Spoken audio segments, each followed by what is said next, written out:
Hey guys, Des here from GGD, and in this video I'm going to be talking about how you can manipulate and change sounds from the Modern and Massive pack to suit a variety of different songwriting styles and genres. This is going to range from electronic music all the way to more saturated rock tones. Alright, let's get to it. Right, so for this first example I'm going to be playing a track from one of my band's former wrestlers. The track is Purple Morning. Let's take a listen to the whole track, going from the verse into the chorus. Show your bones to show your thorns. I'm moving line that I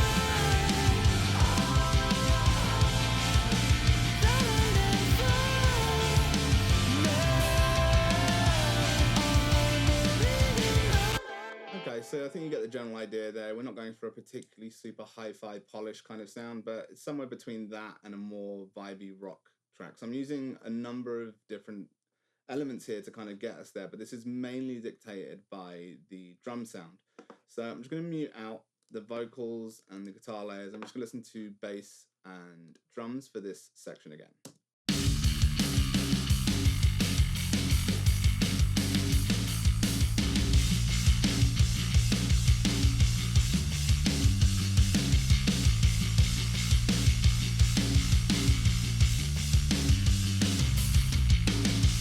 So as you can see, there's a number of automation moves here on the drum bus, for example, which kind of pushes on the downbeats of the choruses, as well as a general jump up into the chorus intensity.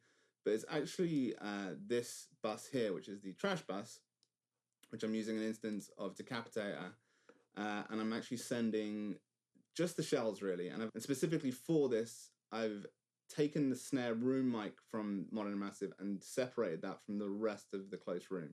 The reason I've done this is I'm being particularly aggressive with Decapitator, and I really just want to kind of get the saturation going on in the shells. I just want to play this back, and I'm just going to engage and disengage Decapitator so you can hopefully get an idea of what it is adding.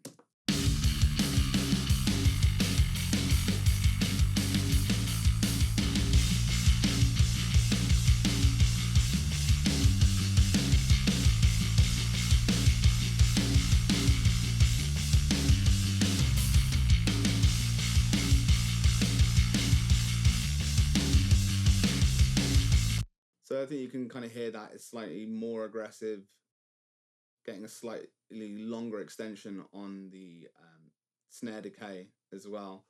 And the reason I wasn't just muting that out is that is definitely adding an element of volume and gain to that. Let's just take a listen now to what this would be doing to the cymbals if I were to add it to the close room. So I have this set up. I'm just going to be pushing that in and out so you can get an idea of what we're doing. This can be useful in some circumstances. Generally speaking, you're going to be really pushing a mix in a very grungy direction. Grungy in a sound way, not necessarily in a genre way, but yeah, let's just take a listen to that.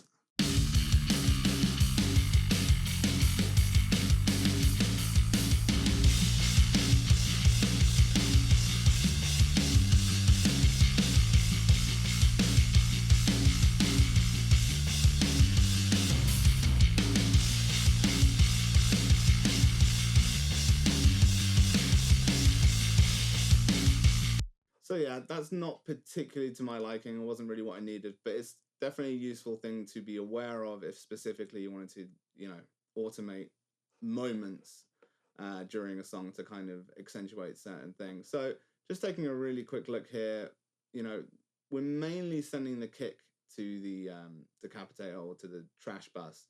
It has quite a large effect on the snare sound in particular. So I'm just going to play just the kick, snare, and snare room together.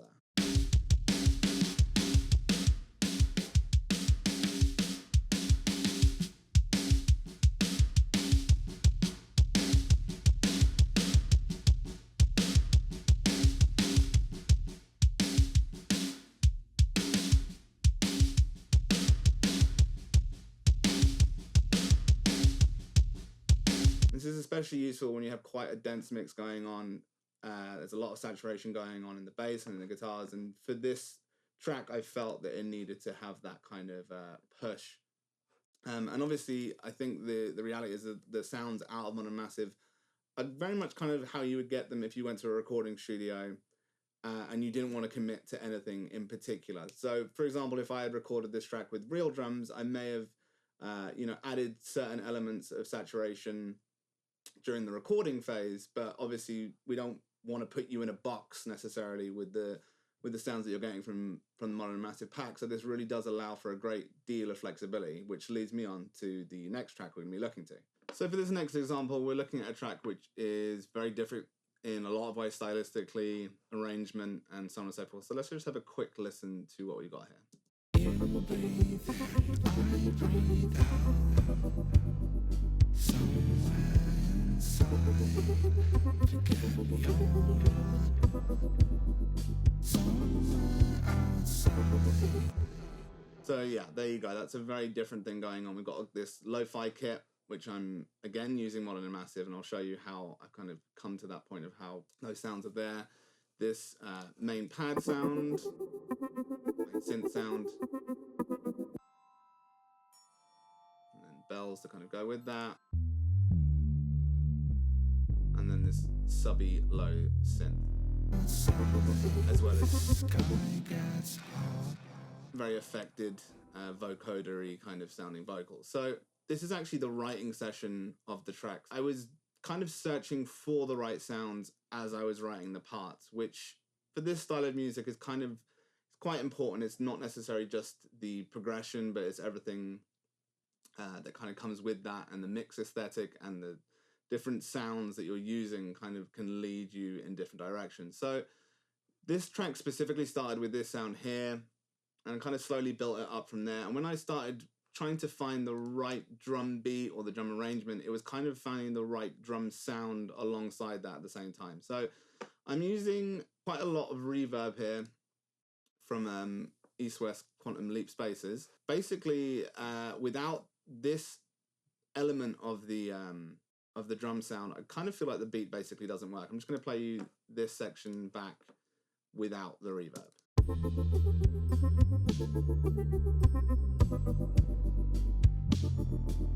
And it's fine, there's nothing really wrong with it, but that space that the snare decay takes up really kind of helps this track, in my opinion.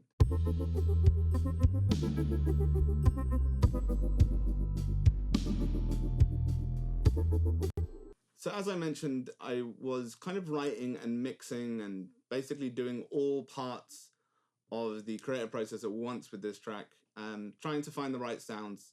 It's not necessarily like a typical mix template that I would use, and in all honesty, I try to steer clear of using mix templates, especially when writing, because I feel like you end up going down the same kind of roads each time, especially when it's not necessarily conducive to creativity. So let's just take a look at what's going on the drum bus specifically.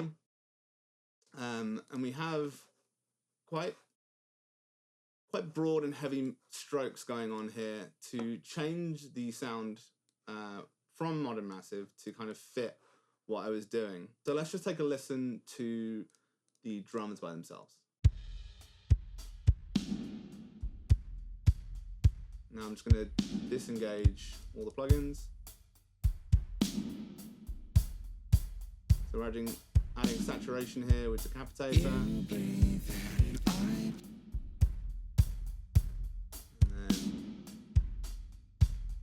So I would say the two main things that are going on here, obviously there's quite a large high cut going on around here, which is taking out a lot of the hi-fi aspect of the samples.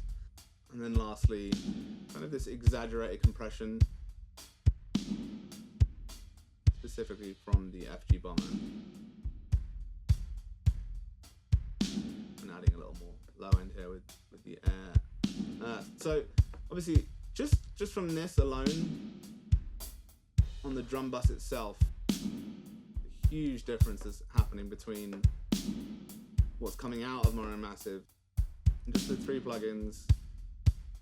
Pretty quick moves, just adding quite a lot of saturation, but dialing it back in the mix. Taking out a bunch of the high end, as well as this kind of boxiness going on over here.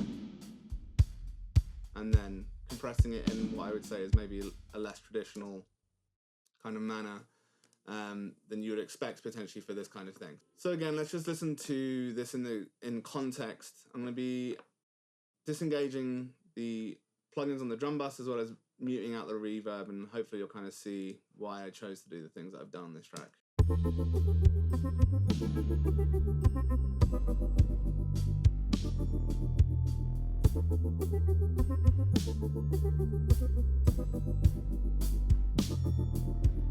You breathe in, I breathe out.